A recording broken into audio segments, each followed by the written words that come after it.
하나님 말씀 보도록 합니다.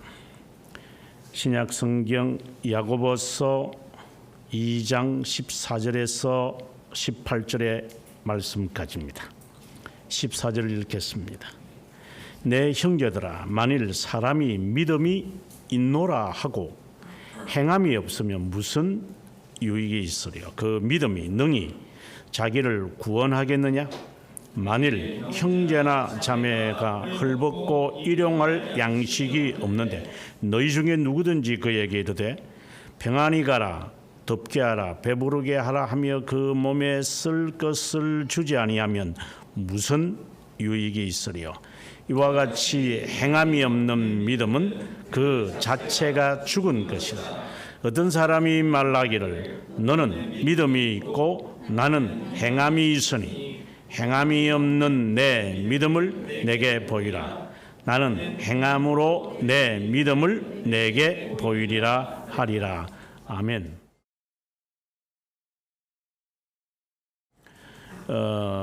오늘의 이 말씀은 믿음에 관한 거예요. 그 참된 믿음과 거짓된 믿음. 조나단 에드워즈도 참된 그 동기, 이제 거짓된 동기잖아. 우리가 열심을 내는데 또는 우리가 마음에 이제 일어나는 그 희구가 있죠. 이 감성, 감정. 이게 사악한 것이냐 아니면은 진실한 것이냐, 그것에 대한 여부를 조나단 에드워즈가 잘 말하고 있어요. 여러분들이 읽어보시면 아시지만 뭐 저희 서고에 있으니까 읽어보면 되지만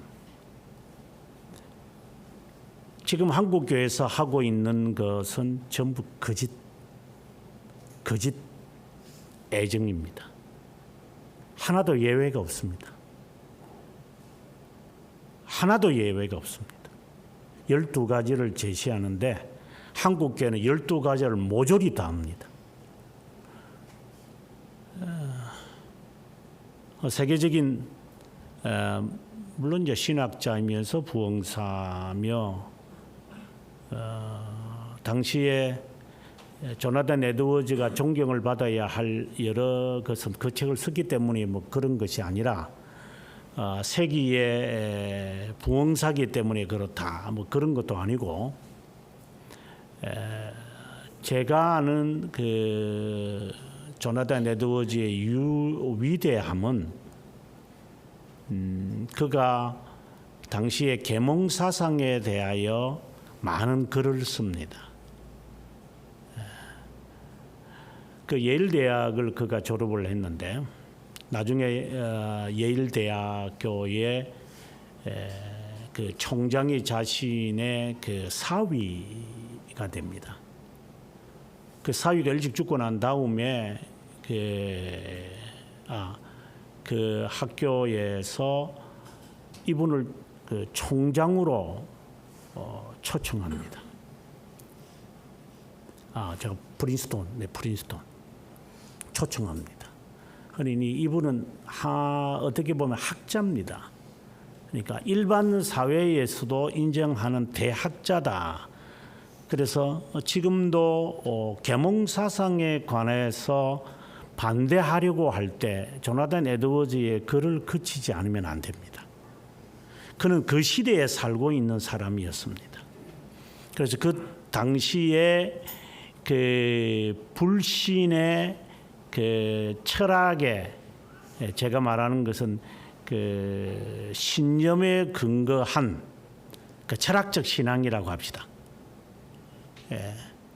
자기가 가공한 가공한 것, 어떤 신념, 이런 원리, 뭐 이런 것들, 뭐 의지도 좋아요. 이런 것들이 다 철학의 근거에서 그러한 자들이 교회에 들어와서 그냥 교회 들어오는 거죠. 부흥을 하니까. 그때 당시에 1차 대각성 운동이 막 일어나니까 사람들이 막 교회에 급속도로 들어왔습니다. 여러분들은 요즘에 와서 그 부흥이라는 개념이 잘 정착이 안 되지만 제가 어릴 때만 하더라도 제가 전도사 시절에 20대 뭐 30대도 전도사였으니까 그때 제가 서울에 올라와서 신대원 다닐 때도 북을 메고 그 청량리에 가서 하면서 아이들이 와요. 예, 30년 전인데. 그러나 지금은 달라요. 예. 그때는 그냥 이렇게 던지면 바로 건져질 정도로 교회가 급성장을 하는 때 80년대가 이제 끝난 거죠. 이제 90년이 되면서 한국 교회는 이제 하향 곡선. 지금도 앞으로도 여러분이 살 동안에 계속 하향 곡선을 걸을 겁니다. 여러분이 제 나이 정도 되면은 한국 교회는 아마 제가 예상컨대 한 지금의 현재 한 50%도 남아 있지 않을 겁니다. 나중에 한 3, 40년 후에 제 말이 맞는지 안 맞는지를 여러분께서 뭐 기억하면 다행이고 기억하든 말든 그건 상관없이 그대로 됩니다. 50%도 남지 않을 겁니다. 그래서 이렇게 부흥으로 교회에 막 그냥 막 쏟아져 들어옵니다. 그 쓰나미처럼. 그러니까 이게 자신의 그 신념 이런 것들을 떨쳐내지 않은 채로 교회에 들어와 가지고 지 기분대로 신앙생활을 합니다. 그러니까 사회에서 하고 있는 그 쾌락 그대로 교회에 와서 짓거리들을 합니다. 그 장면을 보면서 이제 이 조나단 에드워즈가 저거는 거짓이다. 저거는 참이다. 라는 것을 당시에 이제 밝혔는데 그 12가지 참과 거짓이 각각 12가지씩이에요. 그 12가지가 한국교회 100%입니다. 여러분들이 지금 이 새로운 교 오기 전까지 모습이 다 그럴 겁니다. 거짓 교회입니다. 물론 그 사람이 뭐 거짓 애정이다라고 해서 그대로 한다고 뭐 거짓 교회다 이렇게 말하는 것은 조금 무리가 있겠지만 그냥 제가 겸손하게 말했을 뿐이고 거짓입니다. 그냥 여러분도 거짓입니다. 참된 그 애정 12가지를 보면 우리가 하고 있는 것들이 있을 겁니다. 여러분 자신들이. 아마 오기 전까지는 여러분이 아마 그대로 아마 한 적도 없을 거고, 자 여기에 와서 이제 뭐 조금 깔짝 끌쭉 뭐 이렇게 흉내 한번 외적으로 흉내내고 뭐 이래서 아마 내가 하고 있는 게 이게 그래도 맞기는 맞구나 이 지침을 따라 하는 게 이제 그 마음에 좀 위안을 받을 겁니다. 그러나 거짓 애정에 대해서는 100% 그 전에 이야기합니다. 이전에 오기 전까지는 다 거짓, 당신들도 거짓이었어. 그런데 이게 아주 충격적이죠. 실제로 거짓 말, 거짓 신앙, 거짓 회개, 거짓 교회, 거짓 선지자, 거짓 신자, 거짓 교인으로 살았던 모조리 거짓말입니다. 이게 신념에서 안 떠났다 이 말입니다. 철학에서.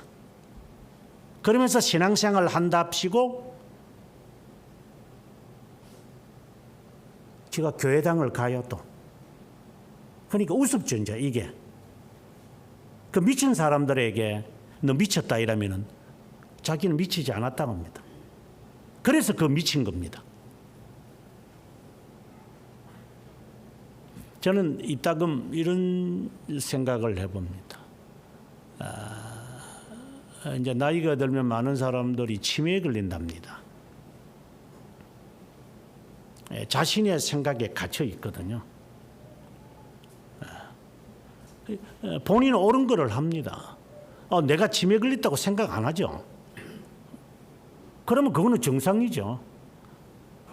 내가 치매 걸렸을까? 내가 어떻게 해야 되나? 이렇게 되면 그 사람은 치매 걸린 사람이 아니에요.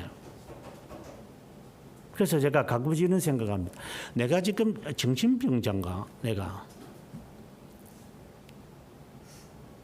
내가 나의 세계에 갇혀가지고 나는 정상인이고 저 모든 자들이 정신병자인가? 이런 생각을 이따금 합니다. 나라는 이 존재가 정상이라고 하는, 내가 정상인인가를 증명을 하려고 이제 여러 책들을 볼 수밖에 없죠. 적어도 미친 사람은 아니구나 내가.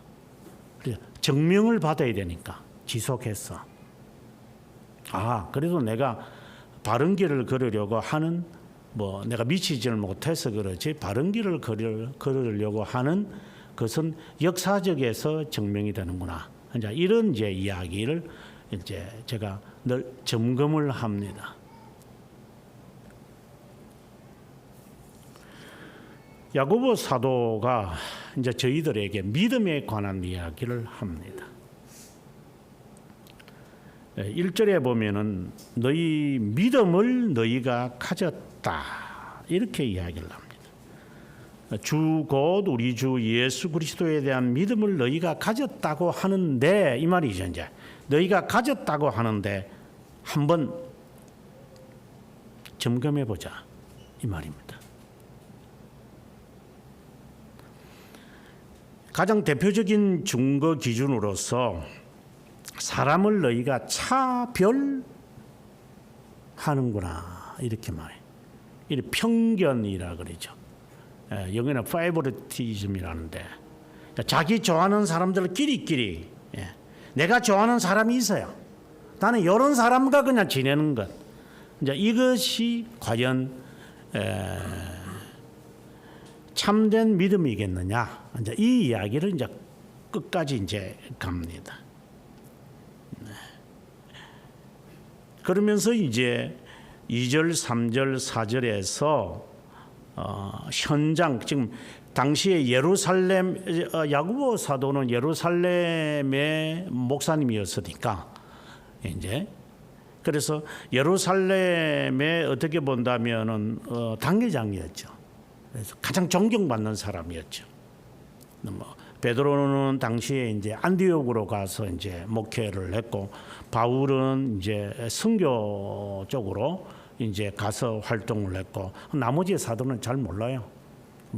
12사도에 대한 이야기를 동영상이나 책에 그거는 그냥 이솝 이야기에 불과하지. 그게 아무도 도마가 인도 가가지고 했다 이런 말들은 다 그냥 지어낸 이야기들이고 모릅니다.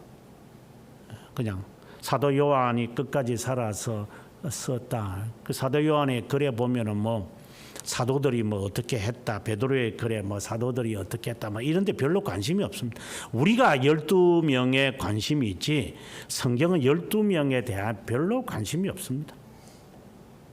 왜? 예수님은 70여 명의 제자도 있었고, 그 다음에 500여 명의 120명의 제자들이 있었고, 그 다음에 500여 명의 제자들이 있고, 이런 것이죠.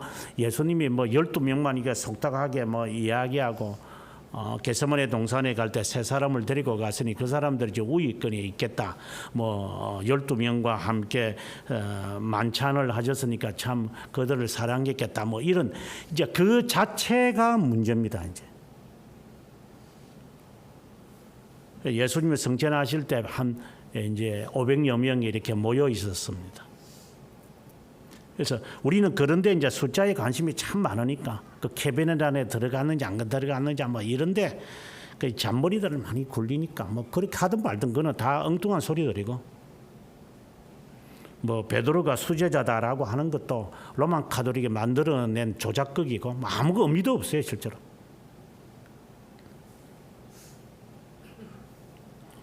그래서 그때 당시에 이 현황이 어떤 것이냐, 2절, 3절, 4절에 보니까 너희들끼리 서로 차별하고 악한 생각으로 판단하는, 4절에 간단히 그래 되어 있습니다. 너희들끼리 그냥 옳고 그르고 맞다 틀렸다 그리고 뭐 훌륭하다 뭐 그런, 이게 그냥 너희들끼리 그냥 하는 거야. 그냥 그게 믿음이냐, 이제 이 이야기를 지금 하고 싶은 거예요. 그럼 이 현장이 예루살렘 교회의 이 현장, 뭐 오순절을 뭐 당해가지고 뭐 성령 충만 받았다고 하는 이 현장이 실제로 부자들이 오면은 자리 내주고 가난한 사람 오면은 네가 어디에 앉든지 마든지 그 별로 신경도 안 썼다. 뭐 초대교회로 돌아가자. 뭐 신사도들이 그래 까불고 있는데 아무 의미도 없어요, 실제로. 피로 와그네가 뭐 신사도 운동을 시작한 장본이지만 별로 의미도 없는 것들이에요. 그냥 쫓겨난 지식 갖고 그냥 어디서 뭐 뒷걸음질 치다가 똥 밟는 식으로 신학교 공부해가지고 이것들이 그냥 어디 산기도 가가지고 뭐 따따부터 하나 배워와가지고 교회 앞에 서서 설교하는 이 까불이들, 이 코미디언들이니까 주로 뭐 머리에 든 것도 없는 것들이고 목사들이 지도 모르는 걸 설교하는 거니까.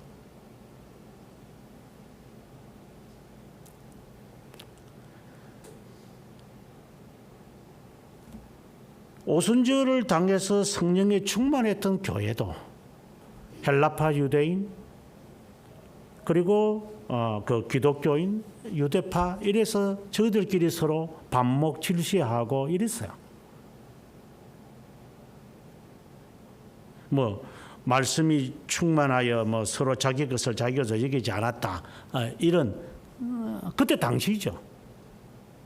그리고 나서 조금 지나고 나면 집어를 못 고칩니다. 군에 갔다 오는 놈들 뭐 처음에는 뭐 허리 메고 뭐 열심히 하다가 한 3주만 지나보십시오. 3주도 긴다. 한 3일만 지나면 제자리에 돌아갑니다. 안 바뀝니다, 인간이. 예수쟁이들이 중간에 예수 믿어서 예수쟁이 중간에 대학 시절이나 고등학교 시절에 교회 와죠. 안 변합니다. 그놈의 성격은. 그 추잡한 성격 그대로 갖고 있습니다. 그렇다 모태 신앙이 낫다는 말이 아니라 안 변합니다. 너희들끼리 차별하고 너희들끼리 이렇게 하는가, 우리에게도 있잖아요. 그러니까 그것은 거짓 믿음이다. 그래, 너는 거짓 믿음 갖고 있는 거다, 이 말을 지금 하고 싶어요. 너는 지금 여기서 뭐 믿음 가졌다고 따따붙다 하지만 실제로 너는 거짓이다, 거짓이다, 이 말을 지금 야고보 사도가 우리에게 말합니다. 그러면서 구체적으로 이제 세 가지를 지적합니다. 5절에서 7절까지 부유한 사람과 가난한 사람을 차별하는, 돈 있는 자들이 뭐 권력 있는 자들이, 사회 지위에 있는 자들이 존경을 받는 것이 교회고, 가난하고 그리고 힘든 사람,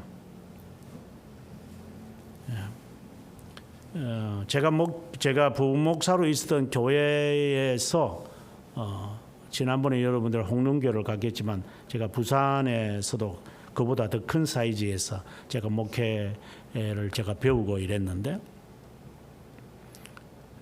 이제 나중 가서는 괜찮았지만 제가 갔을 때만 하더라도 처음에 갔을 때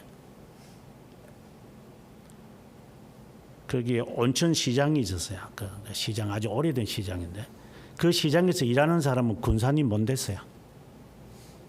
가난뱅이들이 뭔 놈이 군사가 되겠어요. 그냥 장로 부인들은 잘도 군사가 되고, 가난한 사람들은, 새빵살이들은, 과부들은 군사가 못 됐어요. 그러다가 이제 나중에 제가 이제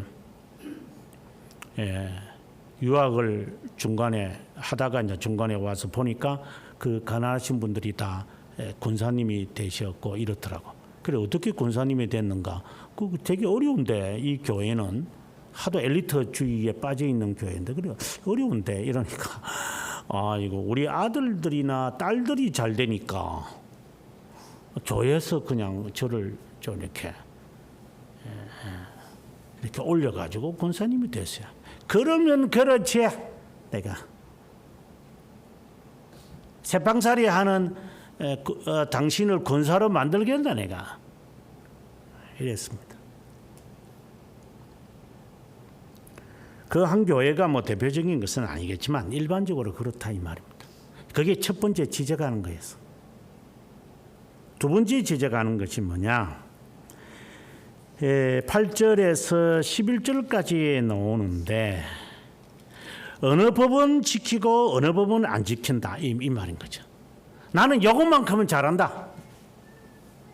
나는 살인은 안 한다. 난 도둑질은 안 한다. 뭐 나는 간음은 안 한다. 근데 니는 간음했지. 뭐 이런 식으로 하나의 법을 어기면 모든 것을 어기는 건 너 모르느냐? 저그들끼리 이게 이제 나는 니보다 이게 잘났고 너는 나보다 이게 못났어. 이런 이야기들이 두 번째의 예루살렘 교회의 하나의 현장이었어요. 우리 자신을 지금 보면 됩니다. 니는 그런 거 없나? 사람을 비교할 때에 나는 적어도 이거는 내 안 한다 내가.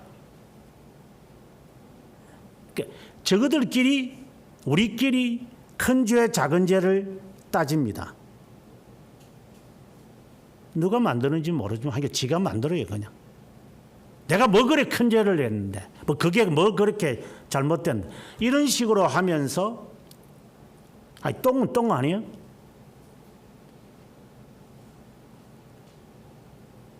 눈꽃마치 묻어 똥 묻었다 그러지 말이 묻어야 똥 묻었다 그러나? 똥 묻은 놈이 누구한테 똥 묻었다고 그래? 이런 것이 이제 이 만전에 있습니다. 이게 지금 우리가 겪는 교회들의 모습입니다. 우리 자신이고 지금 거짓 믿음이다 이 말입니다. 이게 점검해라 이 말이죠. 세 번째의 12절 13절에 가보면은 용서가 없다라고 하는 말이야. 원수를 맺어가지고 니는 한번 두고 보자 니 진짜. 내 눈에 흙이 들어가기 전에 니 한번 볼 거다 니. 이제 이런 식으로 원한을 가지면서 살아갑니다. 그래서 그런 자에게 심판이 있을 거다. 그러니까 세 가지를 이제 언급을 하고 난 다음에 이제 좀 더 구체적으로 이제 들어가 이 현장에서 이야기하는 이야기고 이제 교훈을 줍니다. 오늘 본문의 이야기입니다만 18절에 가보면 어떤 사람이 말하기를 나는 믿음이 있고 너는 행함이 있다. 이렇게 말하는 사람이 먼저 나타나요. 나는 믿음이 좋아. 너는 행하는 것은 잘하네. 이렇게 분리시키는 사람들. 나는 많은 것을 알아. 너는 그렇게 봉사를 잘하네. 나는 아는 것이 많아. 이러면서 마치 봉사하는 것이 행하는 것이 믿음인 양 그리고 믿음이 있는 것이 행하는 것인 양 이게 헷갈리게 말하는 사람들. 아는 것이 행하는 거고 행하는 것이 믿음인지 아는 사람들. 이 거짓 믿음을 갖고 있는 자들.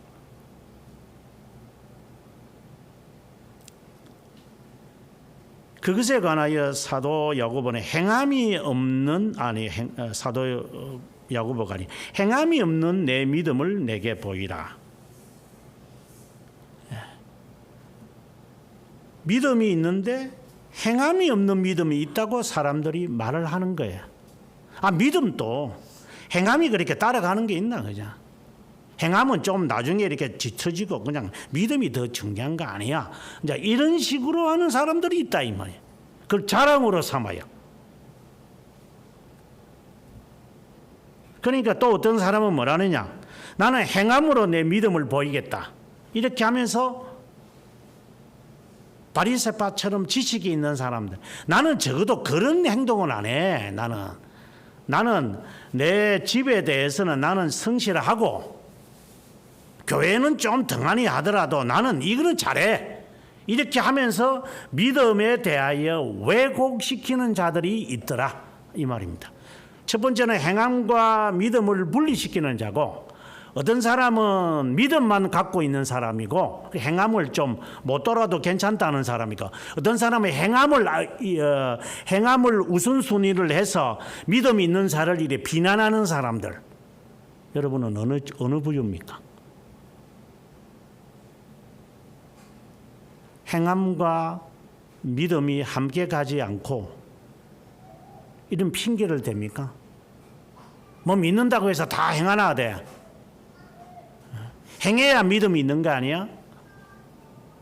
믿는 거하고 행하는 거하고 다 다른데 뭘? 이런 식으로 이 재간을 부리는 사람들, 다 거짓 믿음이다 이 말입니다. 헛믿음이다. 이것은 사탄도 마귀도 그 정도는 알고 있어. 철저하게 이 행함과 믿음을 분리시키는 것. 여러분들에게 제가 늘 하는 말이지만, 네가 청년 때 시집 가기 전이나 장가 가기 전에 했던 네 부모한테 한 짓거리, 한 그 짓거리들, 네 그대로 네가 말박으로 네가 받을 거야. 이건 진리야. 네가 혼자 있으면서, 혼자 있으면 싱글이란 말이야. 했던 그 짓거리들 네 그대로 부메랑으로 받을 거야.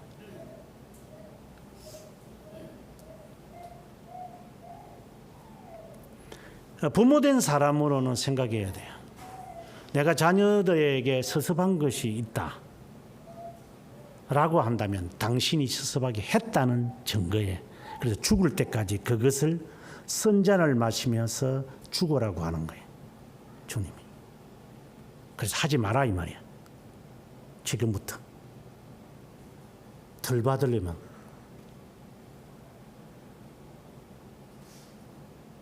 거짓 믿음일 수도 있어요.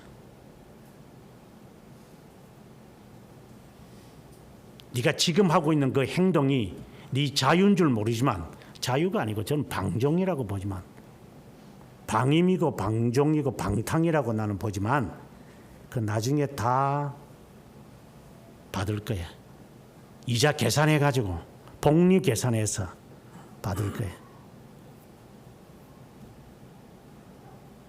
그때 가서 네가 견뎌내는지 한번 보라. 네가 아니면은 쪽방도 없이 처박혀 가지고 약으로만 먹고 살다가 죽을 거야. 이건 저주가 아니고 경고입니다.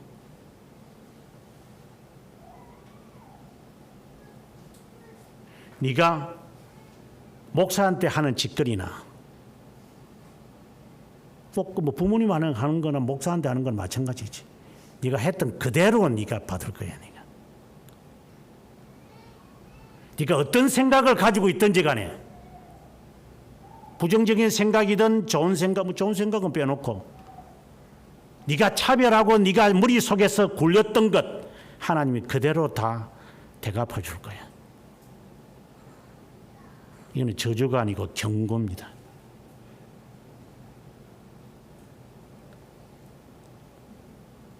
하나님 갚으시기 전에는 하나님은 우리를 구원하지 않습니다.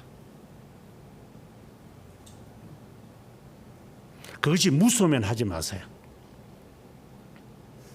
이것에 대해서 나는 별로 관심도 별로, 그래서 너는 거만한 자기니까 너는 거짓 믿음도 아니고 믿음이 없는 거야 그냥.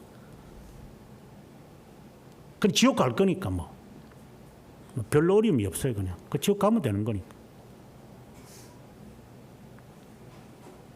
그러면 참된 믿음은 어떤 것인가? 라고 이야기하면서 19절부터 이제 마지막 절까지 이제 이야기를 합니다. 신뢰로 아브라함을 둡니다. 이것은 로마서 4장에 사도 바울이 아브라함을 통해서 믿음에 관한 이야기하는 네 가지, 아브라함의 믿음 네 가지 하는 이야기나 같은 성격입니다. 마틴 루터 같은 사람이 야고보서를 지푸라기라고 했다. 실제로 그가 지푸라기라고 하거든요. 우리말로 지푸라기지만 실제는 슬짝에도 없는 성경이다. 이렇게 이거는 신약 성경에서 빼야 된다. 이렇게까지 그의 글에 나와요. 물론 충분한 이해는 됩니다. 그러나 그래서 마틴 루터의 한계입니다. 그는 이 전체를 보는 눈이 없어요. 초창기에는 존경을 받아야 할 위대한 인물이지만 그것이 끝까지 그는 매진하지 못했기 때문에 저는 마틴 루터에게서 그냥 돌아섭니다. 아브라함의 예를 들어서 21절에 이삭을 제단에 바칠 때 행함으로 의롭다함을 받은 것이 아니냐.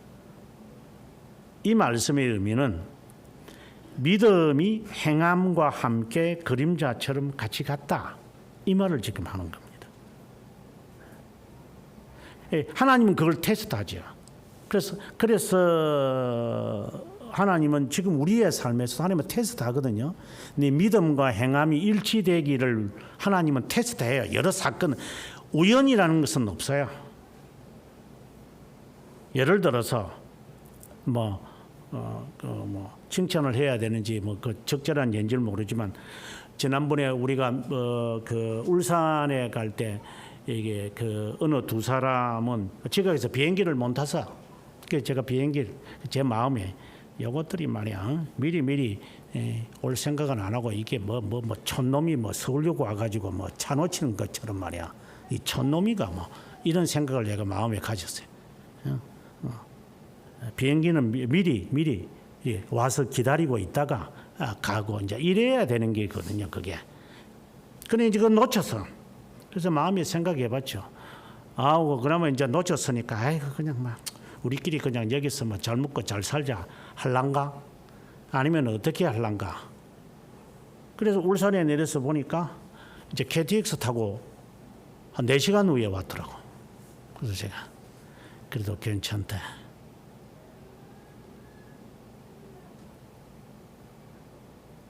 실수해서 늦었으면 대가는 지불하지만 약속은 지킨 거니까. 리타도 했을 뿐이지 이렇게 지각을 했을 뿐이지 결석은 안 하는 거니까. 학생들한테 그래요. 지각을 하는 한이 있어도 3시간짜리 수업 시간에 마지막 10분 전에 오는 한이 있어도 학교는 가야 한다. 과거에 그런 말도 제가 했지만 과거에는 저희들이 여기서 출발을 해서 학교 용인까지 갔어요. 차들이 없어서. 그래서 스쿨버스를 타고 가야 돼요. 그럼 저는 신촌에서 이제 화곡동에 살았으니까 신촌까지 와가지고 정확하게 6시에 딱 기다리지도 않아요. 태우면 바로 가버려요, 버스가. 그래, 한 번은 제가 차를 놓쳤어요. 2번 놓친 것 같아요.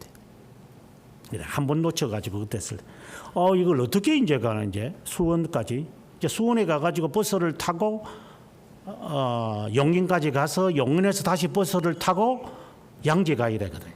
그러면 이게 한 4시간 걸려요 이게. 시외버스 정류소까지 가야 되니까 신촌에서 2호선 타고. 그러면 그거 타고 내려가지고 그 다음에 다시 이제 기차 타고 아니면 서울역 가서 수원 갔다가 수원에서 어디 있는지 내가 하나 돼. 그러니까 터미널까지 또 버스 타고 가야 되니까 거기에서 또 버스를 타서 이제 용인간 처음 가는 길인데. 그래서 용인까지 갔다가 용인에서 이제 마을버스 한 30분마다 있더구만 그것도. 지금은 양지가 발전했지만 그때는 양지가 그냥 허벌판이었으니까. 그래서 학교 더 가니까 8시 반인가 8시에 수업을 하는 시간인데 도착하니까 10시가 넘어서 그래서 그 7시 수업에 있는 교수님한테 가서 제가 여차하니까 결석은 결석인데 그 다음 시간부터 수업을 듣게 되니까 괜찮다. 제 마음에 그때 이거 뭐 하루 결석하는 거 뭐 어때서 객지야? 뭐 남은 친구 뭐 수업 시간 또 뭐 교수 가르치는 거 뭐 제대로 가르치지도 않고 그냥 세 과목 배우고 오는 것도 그 친구들한테 그 뭐 전화해 가지고 복사본 받으면 되는 거고 그 생각이 옳은 겁니까? 제가 미친 놈처럼 제가 몇 시간이 걸려서 버스를 한 세 번, 네 번 갈아타서 제가 가는 게 정상입니까? 어느 겁니까? 어느 게 정상입니까?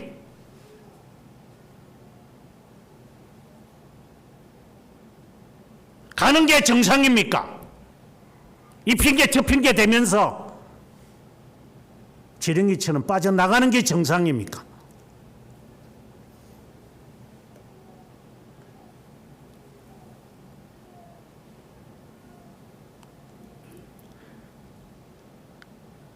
늦을 수는 있어도 결석은 하지 마라. 지각은 할 수 있어도 빠지지는 마라. 주일날 수요 예배 빠지는 놈들 보면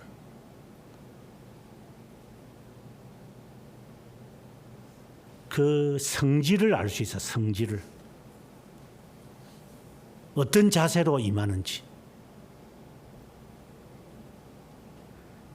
지각을 한이 있어도 나는 내가 있어야 할 자리에 나는 있을 거다라는 자세냐, 아니면 이거 뭐 가봤자 목사님 설교 다 끝나고 뭐 아마 가면 아마 그냥 저기 놈을 하고 아니면 다 끝난지도 모르지 뭐. 그렇게 하는 놈입니까? 아니면 아니야, 내가 있어야 할 곳에 내가 있어야 할 거야 라고 해서 늦더라도 결석은 하지 않겠다는 자세로 살아가는 겁니까? 우리가 볼 때 어느 것이 정상입니까?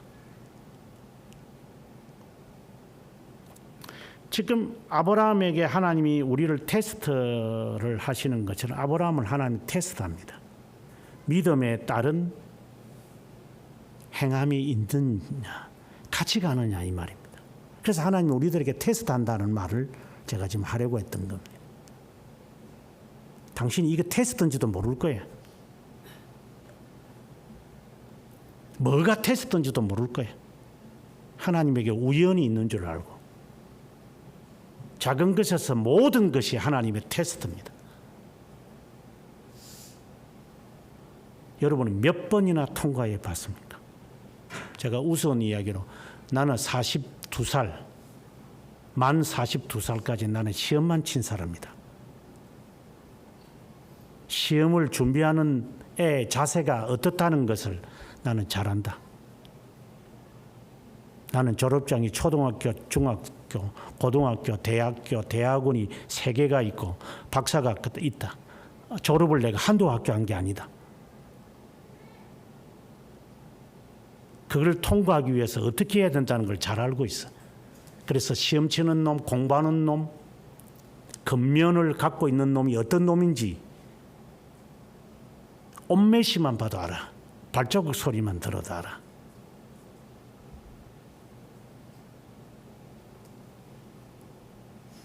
하나님은 테스트합니다.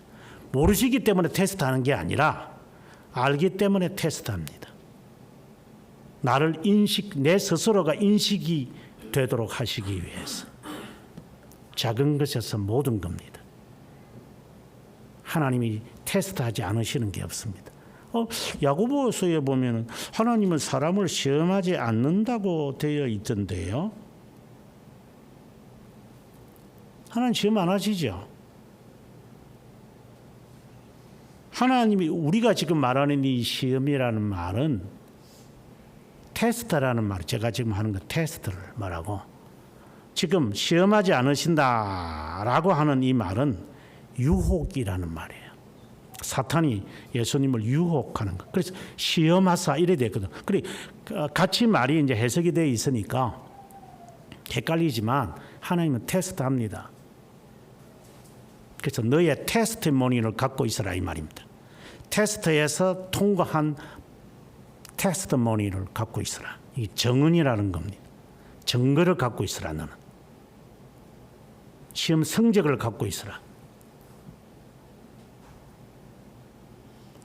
어제 제가 오후에 저녁에 공부하면서 하나님께 영광을 돌리는 것이 말이 잘못됐다. 우리말이 다 그리 되어 있으니까 문제인데. 그래서 오늘 카카오톡에도 어느 분이 그 질문을 해서 제가 답을 했습니다만은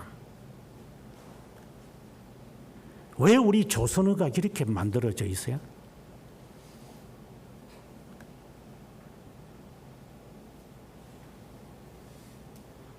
조선어 없어도 잘 살 수 있어요. 이 말은 이 언어를 제가 폄하하는 게 아니라 여러분이 그런 언어 속에서 이게 세뇌되었다는 것을 내가 지금 꾸짖는 거예요. 정신 차리라고, 정신을. 아니라는 것을 알아라 이 말입니다. 우리가 그래 보면은 우리가 대결이 문답도 그렇고 소결이 문답도 그렇고 보면 사람의 제일 되는 목적이 뭐냐 이렇게 이야기할 때 하나님께 영광을 돌리고 어떤 자는 그렇게 해석한 사람도 있어요.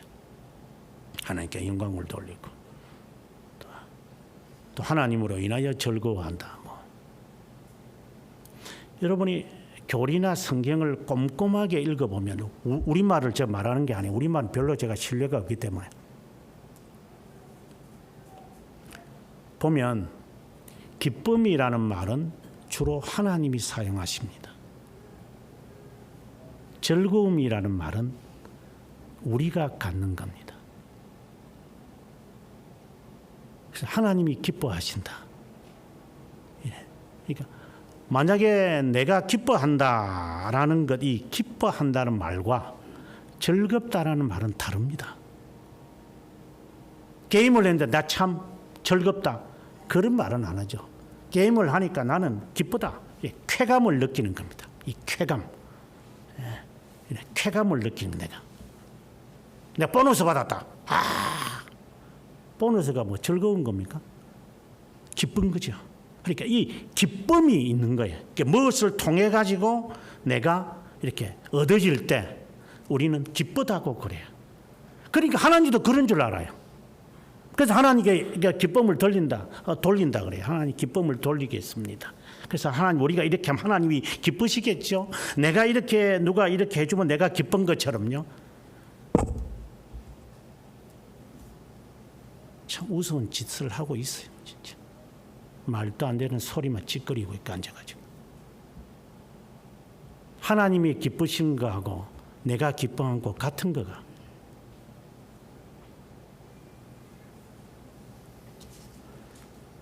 마찬가지로 하나님께 영광을 돌리는 건 없어요. 쓰지 마라 이 말입니다. 그런 의미는 없기 때문에 조선인들이 조작해낸 것들이니까.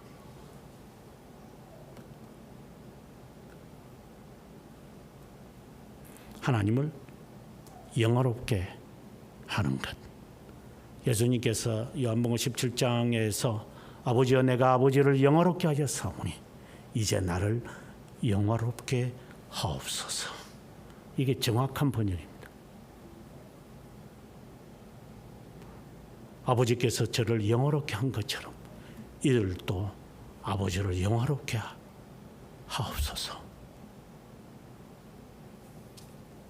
그래서 그 영화라고 하는 이 말을 해석을 이제 해야 된다.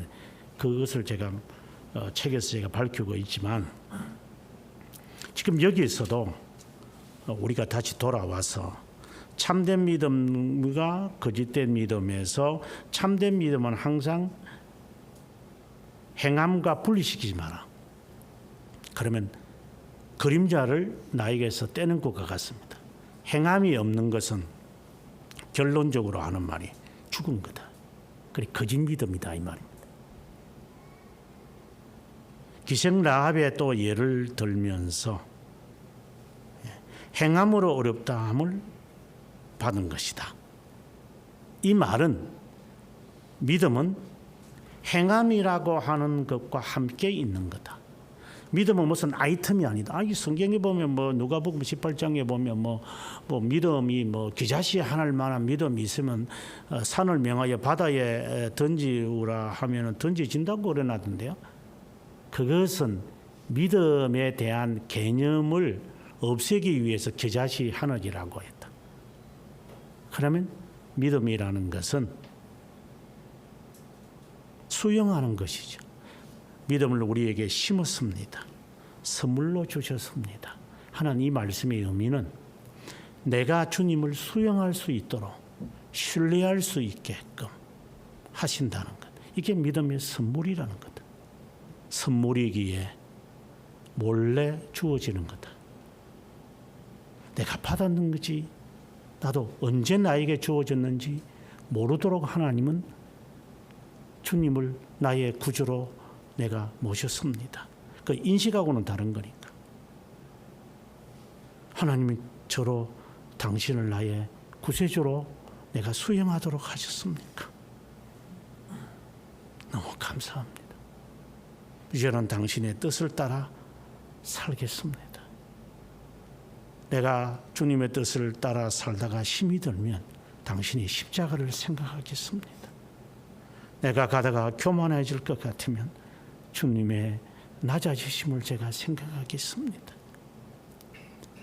부요에서 교만해질 것 같으면 하나님으로서 인간이 되신 종의 형체를 가진 당신을 본받으려 하겠습니다. 자, 이러한 삶들이 누구를 미워하더라도 주님 나중에 제가 이거 다 받아야 되는데 안 받고는 이 세상을 떠날 수 없으니 다 받아야 되니까 이제. 그래서 내가 하고 싶어도 못 하겠습니다. 입이 이만큼 입 밖에 이렇게 나왔다고 속 집어 넣어야 되겠고 생각이 딱 떠오르면 그냥 막 우선 속된 말로 하면 대갈배를 그냥 확 때리서라도 이 못된 생각하지 마라. 잘못된 길로 가려고 할 때 그냥 왼발 가지고 오른발 확 찍어가지고 가지마! 이렇게 해서라도 내가 살겠습니다. 네가 행한 그만큼 너는 믿음 그거밖에 없는 거니까. 모든 것이 하나님께서 테스트를 하시는 것인데 우연히 없는 건데 그것이 시험인지도 모르고 이게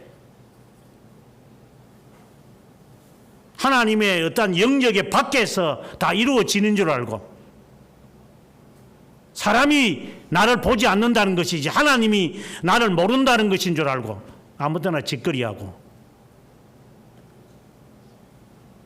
하나님 죽을 죄를 지었습니다.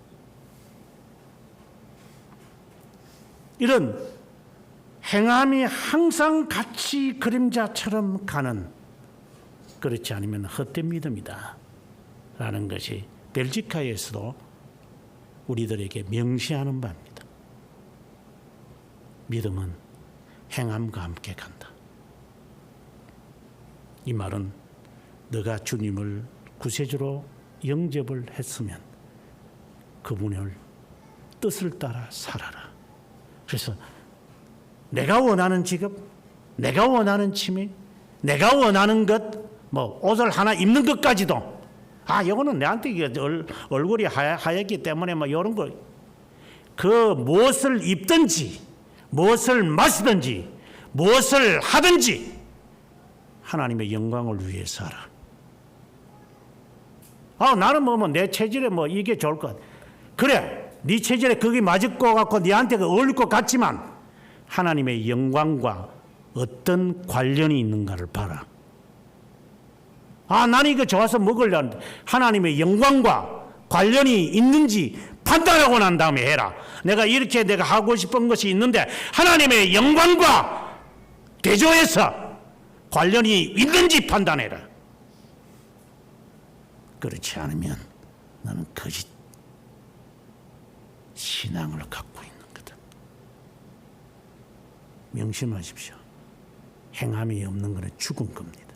영혼이 없는 몸이 썩은 송장이나 같은 것처럼 네가 살아있으나 너는 정신병자야. 점검하십시오. 내가 정신병자 아니야? 내가 정신이 올바르다는 것은 누가 증명하지? 당신 부모가 증명합니까? 당신 정말 부모가 당신의 정신을 감정하면서 야, 우리 딸은 우리 아들은 제대로 된 놈이다. 제대로 된 애다. 그렇게 얼마나 말을 들어봤습니까? 당신이 부모 볼 때 우리 부모는 정상적이다. 어디를 내놔도 가장 오리지널이다. 그렇게 안 될 것이요. 그러면 그는 정신병자잖아요. 그렇게 점검을 하라 이 말입니다. 내 믿음을 항상 점검을 해라. 말씀으로. 내가 정상이지 않을 수 있으니까. 내가 정상이라는 것이 있다면 행동을 한다. 아, 내가 비정상이구나. 내가 이게 머릿속에는 옳다고 해놓고 실제로는 안 하는구나. 그러면 내가 정신병자구나. 간단한 진단이다. 잊어버렸다. 그럼 치매의 정상이 있는 거지, 네가. 왜 잊어버리냐? 할 걸 몰라. 하려고 했는데 너는 정신병자야. 그건 정상인이 아니야, 그거는. 이렇게 자신의 비정상적인 것을 항상 살펴서 정상적인 자로 만들어 가려면 행함이 있는 믿음을 소유하기를 항상 깨어 있기를 바랍니다.